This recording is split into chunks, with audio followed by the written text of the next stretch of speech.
il avait pour de ne pas le faire et muy loo xam ni man de j'en suis très très fière j'en suis très contente parce que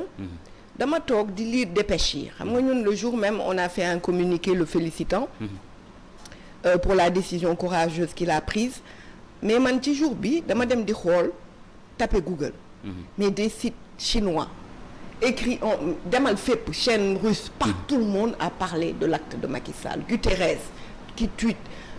tous les présidents africains ça fait un tollé au niveau international ça fait un tollé et donc nit munoo xeex ak moom contre ko ba doo ko nangul bu defee lu baax il faut que ñun ñu xam ne politique Sénégal c'est pas de la haine c'est de l'adversité ñun lim ñu teg Macky lim ñu defu ko benn parti la moitié bu ko tegoon nit mu xotti récépissé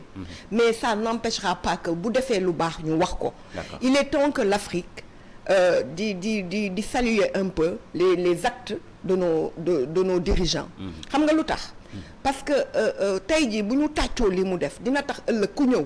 dina ci bàyyi xel dina ni man day gis naa ni kii def na kii je vais faire plus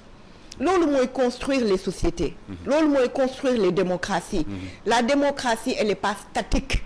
elle dafay avancer et il vient de poser un grand acte c'est-à-dire organiser pour la première fois au Sénégal un président va organiser des élections yoo xamante ni du ci participer loolu c'est un grand pas un grand acquis démocratique et nous l'en félicitons man ça ne me gêne pas de le dire xam nga fii nit ñi dañuy en dépit de tout ce qu'il vous a fait oui en dépit de tout c'est ce que je dis man gis na nit ñi dañu war a ragal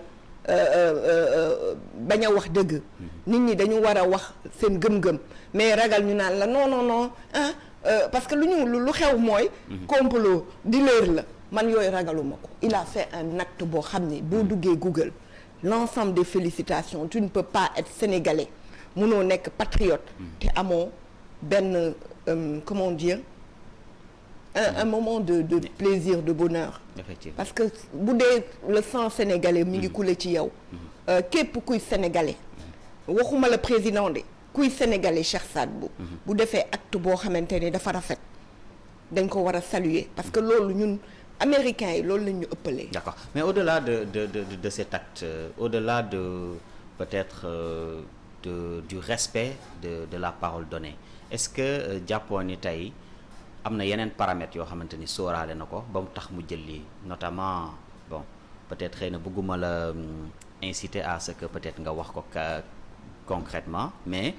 dafa am ay facteurs yi mu évoqué avant muy ñëw ci candidature am wax na waxu sécurité wax na waxu menace wax na waxu voilà quoi donc un certain nombre de facteurs yoo xamante ni daf ko aligné pour aboutir enfin ci li nga xamante ni moom mooy sa décision de ne pas se présenter. Personnellement man gëmuma loolu. man li ma gëm ni mooy ça a toujours été sa décision xam nga lu tax. boo xoolee kan mooy s'il devait être candidat il l'aurait dit depuis longtemps. pour que les gens aient le temps de le xam nga si ngay gën a am temps doo xaar ba au moment où on est à 6 mois 7 mois nga xam ni les tensions partout au Sénégal en Afrique c'est comme ça les tensions sont fortes pour nga wax ko donc moi j'ai toujours été convaincue ñi may seetaan dinañ ko seede sama parti dinañ ko seede ça fait plus de 1 an et demi que je dis je pense que Macky ne se présentera pas sauf coup de dara lu doy waar il ne se présentera pas parce que moi ce que je vois les actes qu'il pose les signaux il a une pression très forte de ses partisans mais gëm naa ne ni que il le fera pas parce que mënul tenir tous les propos gars yi di ko vaar mënul itam dem ci communauté internationale pour revenir aujourd'hui il y a cet aspect-là pour ni day présenter wu je sais pas comment il aurait pu s'en sortir avec tout ce qu'il a dit sur la limitation des mandats oui. Mais également au contraire ma lecture c'est que ces éléments qu'il a cités auraient pu le pousser comme l'avait fait le président Ouattara ou d'autres présidents les aspects sécuritaires en général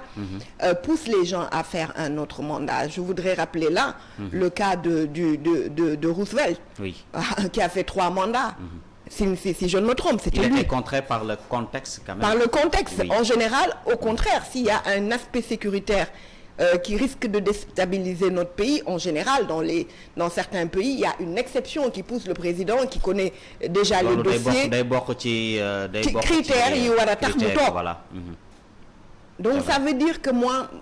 yi nit ñi di je suis pas convaincue de ça. Je suis convaincue que nit bu defee lu baax buñ ko utal ay non c'est-à-dire on lui a truqué nañ ni baax na nañ ni exemple la nañ ko rëdd ci acquis démocratique pour que beneen président bu ñëwee mu def encore plus que moom li mu def